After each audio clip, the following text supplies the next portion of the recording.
Hi, hello, praise the Lord. ஆண்டவரும் உலக இரட்சகரும் ஆகிய இயேசு கிறிஸ்துவின் நாமத்திற்கே துதியும் கனமும் மகிமையும் உண்டாவதாக. இன்னைக்கு ஃப்ரைடே இல்லையா? ஆண்டவருடைய நாமம் மகிமைப்படுவதாக. ஆமென், அல்லேலூயா. சரி, லைவ்ல சில காரியங்களை உங்களோடு பேசும்படி, இந்த வீடியோ வழியாக உங்களோடு பேசும்படி ஆண்டவர் கிருபை செய்திருக்கிறார். ஆண்டவராகிய இயேசு கிறிஸ்துவின் நாமம் மகிமைப்படுவதாக. ஆமென், அல்லேலூயா. சரி, என்னாகமும் 12வது அதிகாரம் 1ஆம் வசனம். இங்கே ஒரு தேவ மனிதனை குறித்து நாம் பார்க்க இருக்கிறோம். ஆமென்.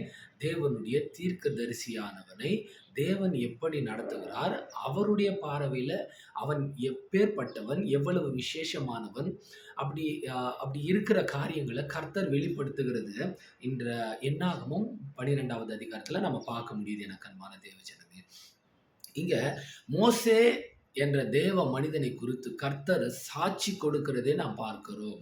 ஆமென், அல்லேலூயா. ஆமா, நம்முடைய வாழ்க்கையில கூட தேவ மனுஷர்கள் கடந்து வந்த பாதையில அவர்களே பட்ட உபத்திரவம், அவர்கள் பட்ட சாக்ரிஃபைஸ், அதாவது அவர்கள் பண்ண தியாகம், உபவாசமா இருக்கட்டும், கண்ணீர் ஜெபமா இருக்கட்டும், வேத வாசிப்பா இருக்கட்டும், ஜெபிக்கிற காரியங்களா இருக்கட்டும், ஆண்டவரோடு இருக்கிற ஐக்கியத்துக்கும், உறவுக்கும், ஆண்டவர் பயன்படுத்துகிற விதத்துக்கும். இப்ப ஏன்னா, ஒவ்வொரு மனிதனையும் ஆண்டவர் இண்டிவிஜுவலா ஒவ்வொரு மனிதனையும் கர்த்தர் நேசிக்கிறார். ஒவ்வொரு மனிதனு குறித்து ஒரு தரிசனத்தையும், திட்டத்தையும், அழைப்பையும், நோக்கத்தையும் கர்த்தர் வைத்து பயன்படுத்துகிறார். அதில விசேஷமானவர்களாய் சிலரை பயன்படுத்துவது உண்டு கர்த்தர். இப்போ விசேஷமானவங்களா பயன்படுத்தும்போது, குடும்பத்தார் நிமித்தமோ, சபையின் நிமித்தமோ, அல்லது தரிசனத்திலோ, இல்ல ஊழிய அழைப்பிலோ இருக்கிற அநேகர், இல்ல வேலை ஸ்தலங்களிலோ இருக்கிற அநேகர் என்ன நினைப்பாங்கன்னா, இவங்க என்ன விசேஷமானவங்களா ஆண்டவருக்கு அப்படின்னு நினைப்பது உண்டு. ஆனால் ஆண்டவர் சில நேரம் அவர்களுக்கு பதில் தருவதில்லை. சில பேருக்கு பதில் கொடுக்கிறார். அதுல முக்கியமா கவனிங்க, இந்த வேதத்துல மோசேவை, ஆமென், அல்லேலூயா, ஆண்டவர் அநாதி தீர்மானத்தோடு அழைத்து தெரிந்து கொண்டார். அதனால தான் மோசே ஒரு இடத்துல சொல்லுவாரு, அநித்தியமான காரியங்களுக்கு விட்டு நித்தியமானவைகளை தேடி, ஆமென், அல்லேலூயா, அழிந்து போகிற உலக எல்லாவற்றிலும் காட்டிலும் அழியாத ஆத்துமாவை சுதந்தரிக்கும்படி, ஆமென், அல்லேலூயா, அவர் அநித்தியமான சந்தோஷத்துக்காக எகிப்தில இருப்பதை வெறுத்து நித்தியமான சந்தோஷத்தை நாடி இந்த இஸ்ரவேல் ஜனங்களோடு பாடு அனுபவித்ததையே அவர் தெரிந்து கொண்டார் என்று வேதத்துல நம்ம வாசிக்கிறோம். அப்போ இஸ்ரவேல் ஜனங்களோட அந்த நித்திய பயணத்துக்கு நேராய் தன்னை அழைத்தவரும், தன்னை அபிஷேகம் பண்ணினவருக்காக தன்னை விட்டு கொடுத்து அந்த வனாந்தரத்துல, ஆமென், அல்லேலூயா, அநேக நாள், ஆமென், ஒரு ட்ரைனிங் பீரியட் எல்லாம் அவர் சகித்து, ஆமென், அல்லேலூயா, ஸ்தோத்திரம், அந்த வனாந்தரத்துல மாமனார் தேசத்துக்கு ஓடி அந்த வனாந்தரத்துல இருந்து அந்த ட்ரைனிங் பீரியட் எல்லாம் தாண்டி, ஆமென், அல்லேலூயா, கர்த்தர் அழைப்பு கொடுக்கும்போது அதுக்கு இணங்கி, ஆமென், எல்லா காரியத்தையும் வெறுத்து ஒதுக்கி, ஆமென், இந்த உலக சந்தோஷம் எல்லாவற்றையும் வெறுத்து கர்த்தருடைய அழைப்புக்கு நேராய் உன்னமே உத்தமமாய் ஓடி வந்து இஸ்ரவேல் ஜனங்களை வழிநடத்தின அந்த தரிசன தலைவன் தான் அந்த மோசே. ஆமென், அல்லேலூயா. மோசே சாதாரணமான ஆள் இல்ல. அப்ப மோசேக்கு பிற்பாடு அநேக தலைவர்களை கர்த்தர் எழுப்பினார். ஆனா மோசேயுடைய மாமனார் அழகா ஒரு இடத்துல சொல்லுவாரு, இவ்வளோ ஜனங்களை கோத்திரம் கோத்திரமா நீங்க பிரிச்சு அவங்களுக்கு ஒரு தலைவர்களை ஏற்படுத்து அப்படின்றாரு. இப்படி இதுதான் ஒரு லீடர்ஷிப்கான குவாலிட்டி. ஒரு லீடர்ஷிப் எங்க தொடங்குதுன்னா இங்க தான் ஆரம்பிக்குது. ஆமென், அல்லேலூயா. மோசே மூலியமா தான் ஆண்டவர் லீடர்ஷிப்னா என்னன்றத கத்துக் கொடுக்கிறார். புதிய ஏற்பாட்டுல கூட, ஆமென், அல்லேலூயா, ஆண்டவர் தான் இயேசு கிறிஸ்து ஒரு லீடர்ஷிப் குவாலிட்டிக்கான தகுதி உள்ள ஒரு ஒரு ஒரு தாழ்மையுள்ள தன்னுடைய சீஷர்களுடைய கால் பாதங்களை குனிஞ்சு கழுவும் போதே ஒரு தாழ்மையுள்ள ஒரு தலைவனுடைய அன்பு அடையாளத்தை கர்த்தர் காண்பிக்கிறார். தன் சகோதரனுக்காக ஜீவனை கொடுப்பதிலும் மேலான அன்பு ஒன்று இல்லைன்னு சொல்லி நமக்காக, நம்முடைய பாவங்களுக்காக, அக்கிரமங்களுக்காக இயேசு கிறிஸ்து கல்வாரி சிலுவை சுமந்தார். இதனாலே நாம் என்னத்தை சொல்றோம்? ஆமென், அன்பு இன்னதென்று நாம் அறிந்திருக்கிறோம். எனக்கு அன்பான தேவஜனமே, ஆமென். 12 பேரை, அப்புறம் 70 பேரை, அப்புறம் 120 பேரை, ஆமென், அவர் என்ன பண்றாரா, சீஷர்களை உருவாக்கி இந்த பரலோக ராஜ்யத்தினுடைய தரிசனத்துக்காக, திட்டத்துக்காக, இந்த மகா பெரிய உன்னத வேலைக்காக அநேகர் ஆண்டவர் தலைவர்களாய் செலக்ட் பண்ணி அனுப்புறார். ஆமென், அல்லேலூயா. அப்படி அனுப்பும் போதும் அவர்களால சில காரியங்கள் கூடாத போதும் ஆண்டவர் அழகா சொல்றாரு, சில ஒருத்தங்க கிட்ட போய் ஜெபம் பண்ணிட்டு வராங்க. ஆண்டவரே இப்படி எங்களால முடியாம போயிடுச்சுப்பா அப்படி சொல்லும்போது, அந்த சொல்றாங்க ஒரு வலிப்பு நோய் மாரி ஒரு பிள்ளை கிடக்குறான். போகல இந்த பிசாசு அப்படின்னு சொல்லும்போது ஆண்டவர் அழகா சொல்றாரு, இந்த வகை ஜாதி பிசாசு அ உபவாசத்தினாலமன்றி, ஜெபத்தினாலமன்றி, உபவாசத்தினாலமன்றி போகாதுன்னு சொல்றாரு. அப்போ உபவாசம் ரொம்ப முக்கியம் எனக்கு அன்பான தேவ ஜனமே.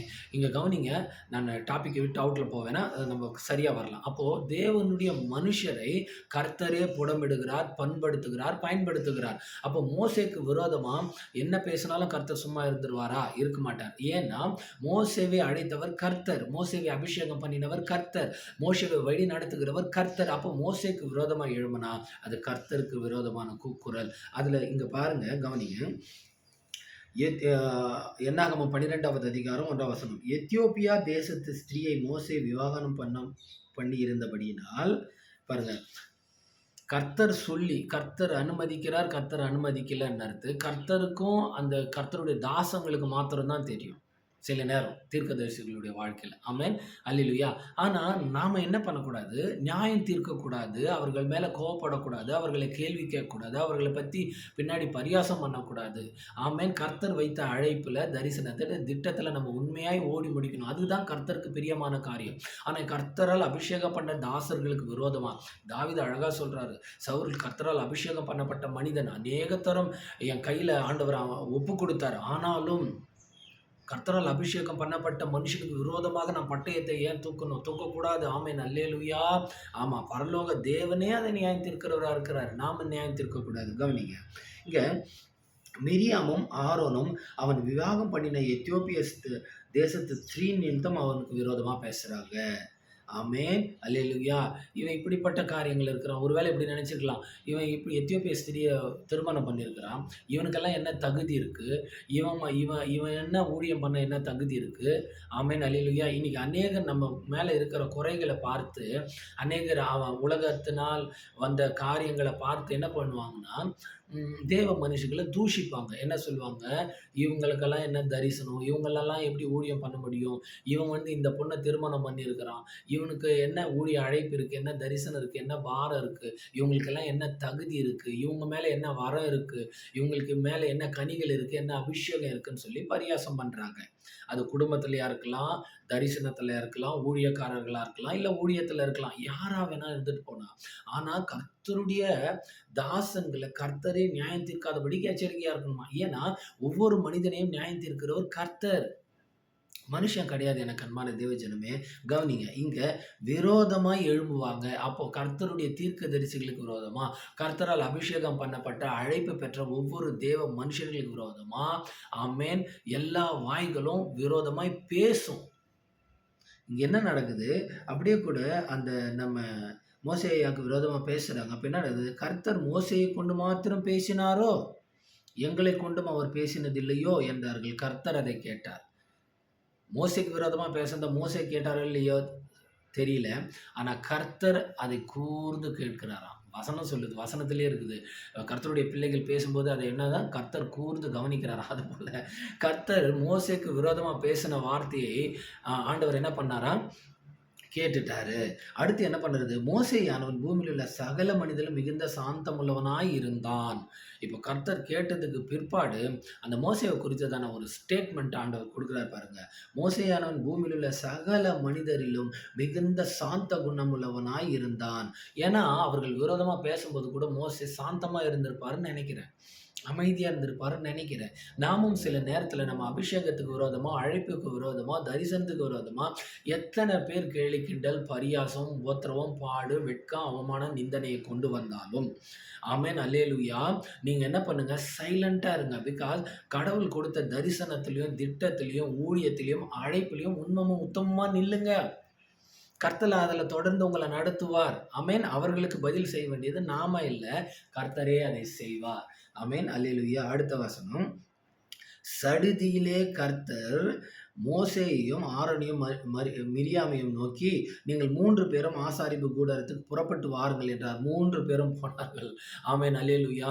நான் இதை எப்படி பார்க்குறேன்னா, ஒரு ஊழியக்காரன் என்பவன் ஒரு தரிசன தலைவன் என்பவன் இந்த பூமிக்கு வேலை செய்யல. பரலோகத்துக்காக வேலை செய்றாங்க. அப்ப பரலோகத்தில தானே அவங்க எஜமானர் இருக்கிறாங்க. அவங்க ஆஃபீஸு. அப்போ பரலோகம் தானே அவங்க ஆஃபீஸ். அப்போ அவங்க டீன் எங்க இருக்கிறாரு? பரலோகத்தில இருக்கிறாரு. அவங்க பாஸ் எங்க இருக்காரு? ஹெவன்லி ஃபாதரா இருக்கிறாரு. ஆமென். ஹெவன்ல இருக்கிறாரு. அவர் என்ன பண்றாராம், அந்த 3 பேரும் வாங்க அப்படின்னு சொல்லி கூப்பிடுறாரு. என் ஆஃபீஸ்க்கு வாங்க. இப்ப யாருன்னா ஒருத்தரு ம் ஆண்டவர் பாருங்க எவ்வளோ ஜென்யூனா நடந்துக்கிறாரு. அங்கேயே என்கவுண்டர் குடுக்கல. ஆமென். அந்த ஆசாரிப்பு கூடாரம் என்கிற ஆ ஆ ஆஃபீஸுக்குள்ள கூப்பிடுறாரு. வாங்க. அங்க வாங்க நான் உங்ககிட்ட பேசணும்னு கூப்பிடுறாரு. ஆமென். என்ன பேசப் போறாரோ, கை, கால் நடுங்கி போவாங்கல்ல, அந்த மாரி பயந்துகிட்டு போறாங்க. இந்த யாரு? ஆரோனும், மிரியாமும், மோசேவும் கூட போறாங்க. கர்த்தர் மேகத் தூணில் இறங்கி கூடார வாசலிலே நின்று கர்த்தர் இறங்கி நிற்கிறார் பாருங்க. ஆமென். அல்லேலூயா. ஒரு தேவ மனுஷனாக கர்த்தரே இறங்கி நிற்பார் என கண்மான தேவ ஜனமே. நம்ம சாதாரணமா நினைச்சுக்கணும் தேவனுடைய ஊழியக்காரர்கள். அப்படி இல்ல.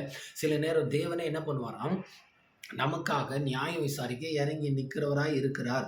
ஆரோனையும் மிரியாமையும் கூப்பிட்டார். அவர்கள் இருவரும் போனார்கள். இப்போ மோசே தூரம் நிற்கிறாரு. ஆரோனும் மிரியாமும் எங்க போறாங்க? கூடாரத்துக்குள்ள போறாங்க. சகோதரர்கள் போறாங்க. அப்போ என்ன நடந்தது?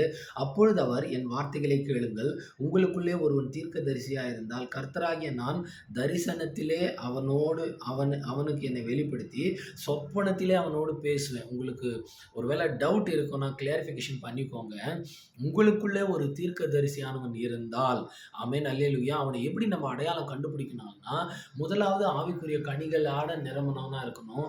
2 கர்த்தரே அதை எப்படி சொல்றாருன்னா, நான் தரிசனத்தில் எனக்கு அவனை வெளிப்படுத்துவேன். தரிசனம் நிறைய பார்க்கும். இந்த கண்கள் தரிசனம் பார்க்கும். தீர்க்க தரிசனம் என்பது வாயினால் உரைப்பது. தரிசனம் என்பது கண்களால் பார்ப்பது. அப்போ தரிசனத்துல அவனுக்கு மறைபொருளையும் ரகசியங்களையும் வெளிப்பாடுகளையும் வெளிப்படுத்தி சொப்பனத்துல வந்து அவனோடு கூட பேசுறவராய் இருக்கிறேன். அப்ப ஆண்டவர் சொல்றாரு, உங்களுக்குள்ள இருக்கு இப்படிப்பட்ட ஒரு தீர்க்கதரிசியானவன் இருந்தால் அவனுக்கு சொப்பனத்துல நான் அவனுக்கு வெளிப்படுத்தி, ஆமென். எப்படி தானியேலுக்கு சொப்பனத்தினுடைய அர்த்தங்கள்லாம் வெளிப்படுத்தினாலோ, அதுபோல என் ஆண்டவர் என்ன பண்ணுவாராம், சொப்பனத்துல அவனுக்கு வெளிப்படுத்தி தரிசனத்துல அவனுக்கு வெளிப்படுத்தி, சொப்பனத்துல அவனோடு பேசுகிறவராய் இருக்கிறார். ஆமென் அல்லேலூயா. தரிசனமும் சொப்பனமும் அப்ப தீர்க்க தரிசனுடைய அடையாளமாய் இருக்குது எனக்கு அன்பான தேவஜனமே. அடுத்த வசனம் சொல்லுது, என் தாசனாகிய மோசேயோ அப்படிப்பட்டவன் அல்ல.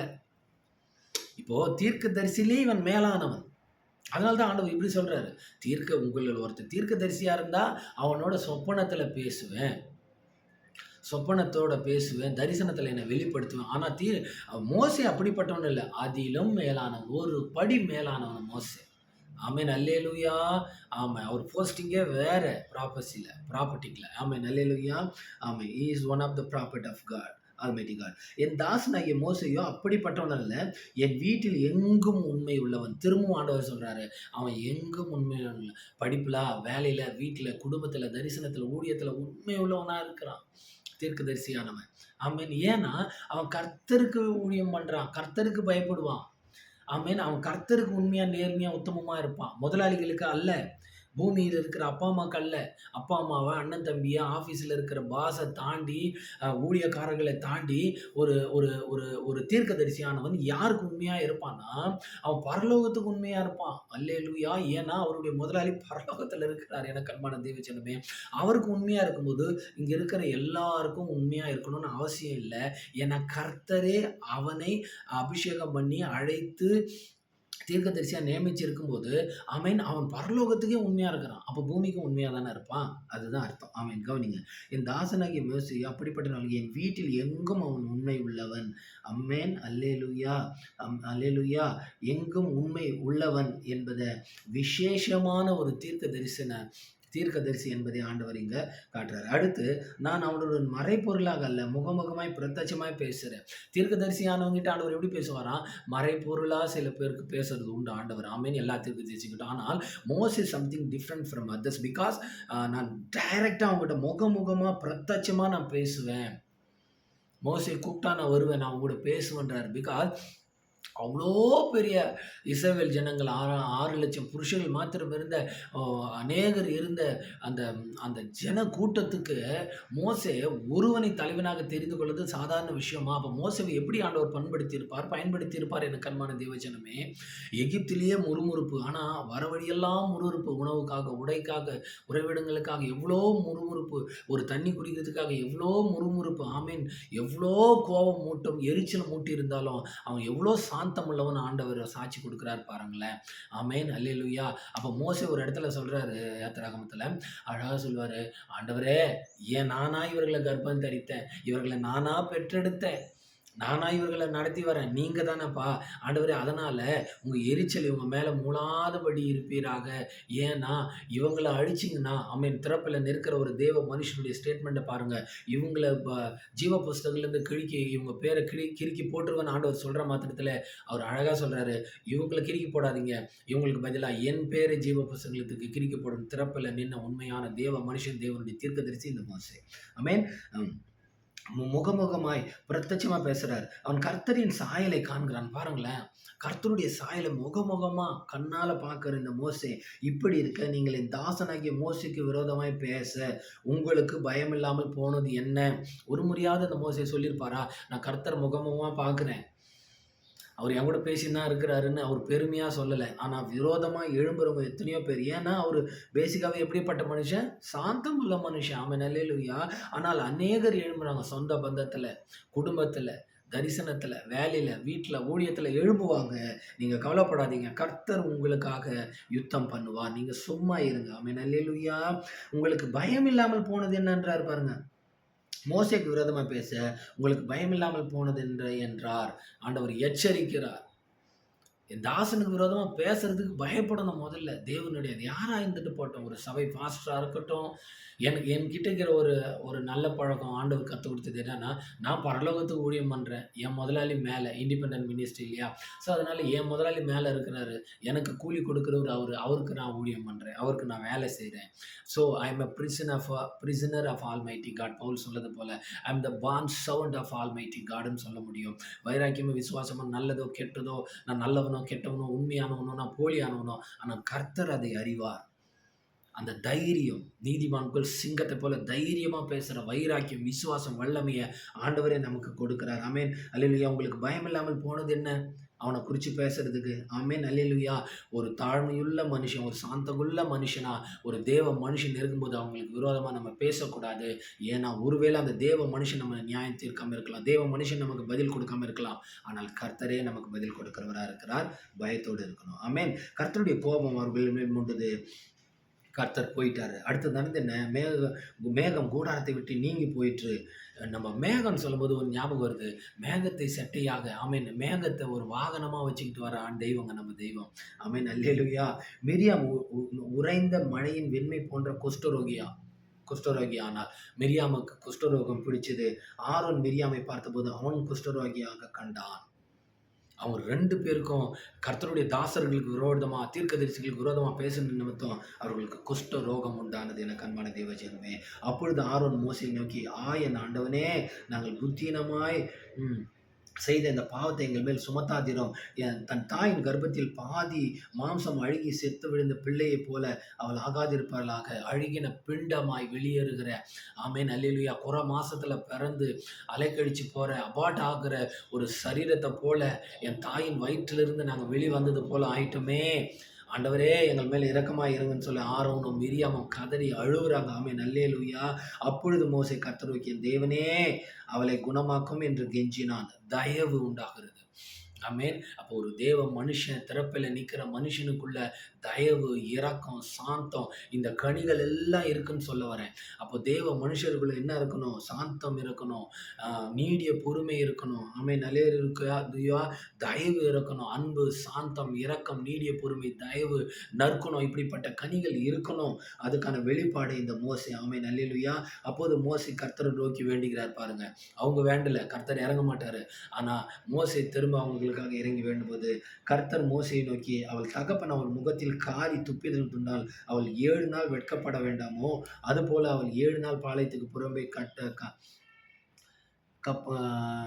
கட்டப்பட்டிருந்து பின்பு சேர்த்து கொள்ள கடவுள் என்றால். அப்புறம் பாருங்க, இந்த 7 நாள் சிறை ஒரு அனுபவத்தை கர்த்தர் கொடுக்கிறாரு. யாருக்கு? மிரியாமுக்கும் ஆரோனுக்கும். ஆமென், அல்லேலூயா. ஒரு தகப்பன், ஆமென், தகப்பன் மோசேக்கு அவன் தகப்பன் அவள் முகத்திலே காரி துப்பிட்டு விழுந்தால், ஒரு தகப்பன். அப்ப இங்க தகப்பன் யாரு? ஆண்டவர். ஆமென், அல்லேலூயா. அவ கெட்டவளா இருக்கலாம். என் தாசனுக்கு விரோதமா நீ பேசிக்கலாம். ஆனாலும் உனக்கும் நான் தகப்பன் தான். ஆனால் 7 நாள் உன் முகத்த நான் பார்க்க மாட்டேன். எனக்கு பிடிக்கல. நான் உன் மேல கோவமா இருக்கிறேன்.